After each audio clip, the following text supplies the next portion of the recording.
के लिए है।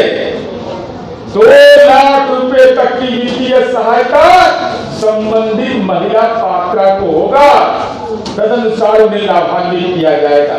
यह कोई भी नहीं है, ये भ्रम का बादल पैदा करने की कोशिश। चूंकि समाज के दलित, अति पिछड़ा, पसमानदा महिलाएं बहुत तेज प्रभावित है इस योजना से, लाभ मिल रहा है, तो इनको पेट में दर्द हो रहा है। कह रहा लोन है, सर्कुलर पढ़े हैं, बिना पढ़े लिखे जो मनता ज्ञान दे देते हैं। यह राशि किसी भी स्तर पर वापस नहीं किया जाना है। सरकार के स्तर से किसी भी संकल्प, दिशा निर्देश में इस योजना के तहत राशि वापस लिए जाने का कोई प्रावधान नहीं है, नहीं है, नहीं है। ऋण नहीं है, नहीं है, नहीं है। अब कानून ठीक रहेगा तो सुनाई पड़ेगा ठीक से। जब तो दिमाग अगर काम नहीं कर रहा हो तो हम कोई मदद भी नहीं कर पाएंगे। और अब तक लगभग 1,50,00,000 महिलाओं के खाते में सीधा ट्रांसफर कर दिया 10,000 रुपए की राशि। शेष महिलाओं को दिसंबर 2025 तक राशि अंतरित और कैलेंडर पूर्व में ही जारी किया गया है, कर दिया गया है, कैलेंडर जारी कर दिया। घोषणा नहीं, निश्चय। हमने अगर कहा तो उसको पूरा किया। हम लोगों ने साफ तौर पर कहा है, कैलेंडर बना करके कि इस स्थिति को हम पैसा को देंगे आपके खाते में। और ये योजना जो हमारा है, अब सवाल यह उठता है कि इसके अलावा अगर कोई पात्र महिला छूट जाती है तो आगे भी आवेदन दे सकती है। तो केवल योजना बनाते हैं हम, योजना के लिए क्रियान्वयन, उनके प्रशिक्षण की व्यवस्था, उसके बाद पूरा वर्क प्लान हमने बनाया है।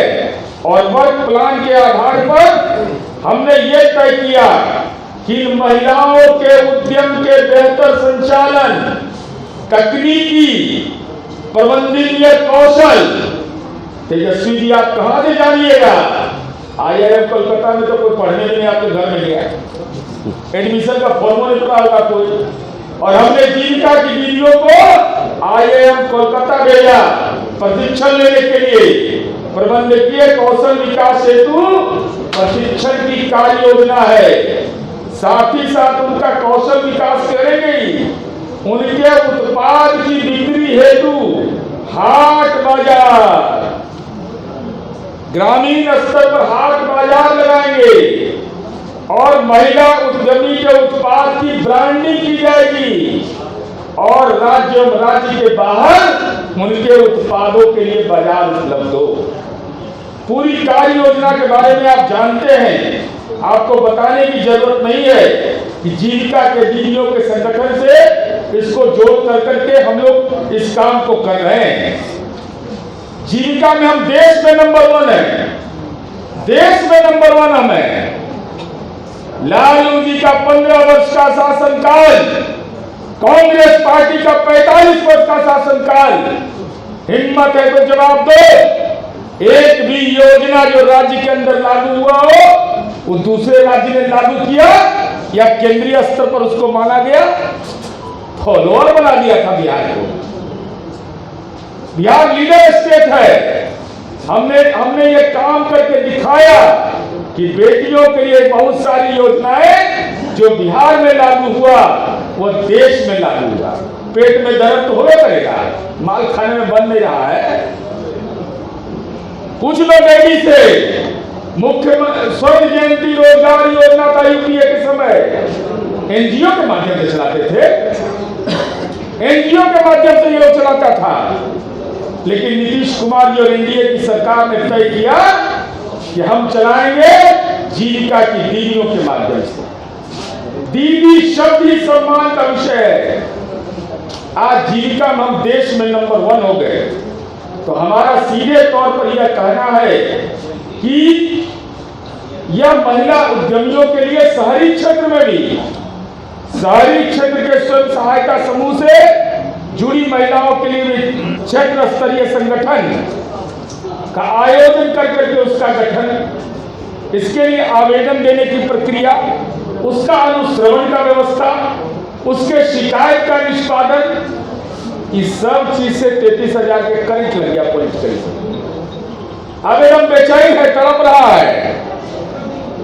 इनको तो चाहिए केवल माँ भाई बहन। अरे हमारा परिवार पूरा बिहार का परिवार है। आदरणीय नरेंद्र मोदी जी, माननीय नीतीश कुमार जी, माननीय जीतन राम मांझी जी, माननीय उपेंद्र कुशवाहा जी, माननीय चिराग पासवान जी का जो एनडीए गठबंधन है उसके लिए पूरा परिवार है। लेकिन आपके लिए तो परिवार केवल बहन और मां, वह परिवार नहीं है। और आपको संपत्ति सृजन की चिंता है, हमको महिलाओं के रोजगार की चिंता है।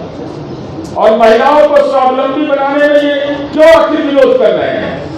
उसका कारण सीधा है, क्योंकि जीविका की दीदियों से ये जुड़े हुए लोग हैं और चूंकि वो समाज के दलित, अल्पसंख्यक, अति पिछड़ा वर्ग, पसमानदा, पिछड़ा वर्ग की महिलाएं, सामान्य तबके की गरीब महिलाएं आर्थिक रूप से स्वावलंबी बन जाए, राजनीति के पदवी तेजस्वी को कहां मंजूर होगा?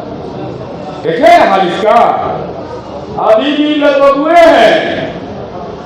मैंने नॉमिनेशन करने गए, अरे माँ पिता आशीर्वाद देता है जी, मंदिर में जाके प्रणाम करता है कि डैडी मम्मी को लेके गए, कैसे नहीं 10 साल करने में गलती हो जाए।